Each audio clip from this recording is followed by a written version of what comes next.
I wanted to design a guitar that sounded like something that no one had ever heard before. Make it unique, make it sound as good or better, enhance everything that people liked about an acoustic guitar and take that to another level.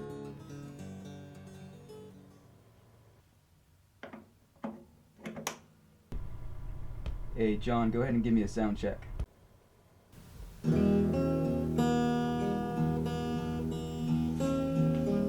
That sounds great, man. One of the main benefits of the Boulder guitars is the low feedback characteristics because of the suspended bracing. By keeping the top in line and not letting it get out of kilter, so to speak, you can play at much louder stage volumes and still keep the sustain and the tone of the guitar.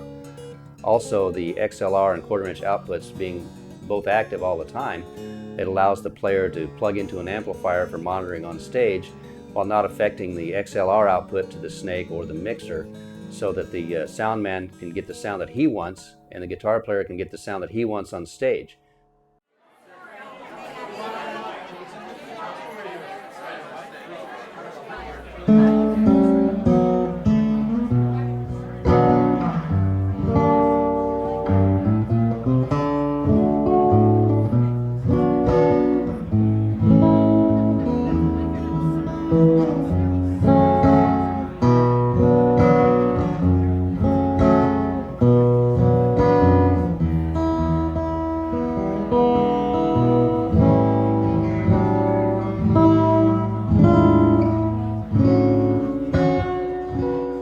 I didn't think there was anything really wrong with the old X bracing system.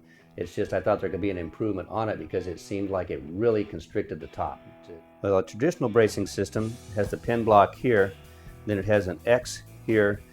The other braces are here because there's about 160 pounds of pressure going this way, trying to bow this down and pull this up back here. So I wanted to find a way to brace this area, but open up this area and this area so this area could vibrate more and still not let the top flex. And I thought there had to be a better way. So about 14 years ago is really when I first started with the first drawings of a suspended bracing system, finding out where the pressure points were, where it needed to be strengthened, and where the top could be freed up and lose a little of the restriction on there. Well, the suspended bracing system works very similar to the X bracing system, is that there is a small X brace here, but it's a very small piece of wood because it doesn't need to do very much. This area here is the actual pin block area where all the pressure from the strings are, and the bridge is on the other side of this. These are aluminum bars, 5/8 thick, and they're connected to Delrin points here, and this is also Delrin. That way this area cannot flex because the aluminum bars, but they're suspended above the surface, which leaves this area free instead of gluing something into the sound area that needs to vibrate. This allows the guitar to have better tone and sustain a lot longer than a conventional X bracing system. Well, the first thing that looks different about it is the absence of a front sound hole. That's the one that gets all the attention. But it's not done just for a cosmetic reason. The reason that the Solitaire was designed is I thought, 90% of the time at least, when a guy's playing an acoustic guitar, he's by himself, he's writing songs, he's practicing. All that good sound is going right straight out in front. He doesn't get to hear it unless he bends over the guitar. So I moved the sound hole to the top, letting the low frequencies come up to the player.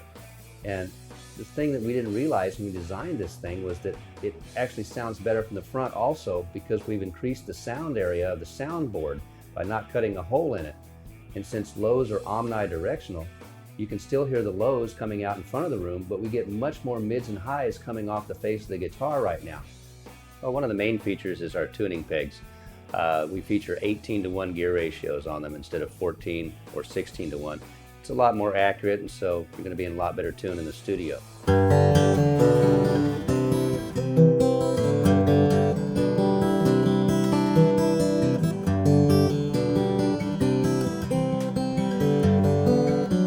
I wanted to design a guitar that sounded like something that no one had ever heard before. Make it unique, make it sound as good or better, enhance everything that people liked about an acoustic guitar and take that to another level. And I think we've done it.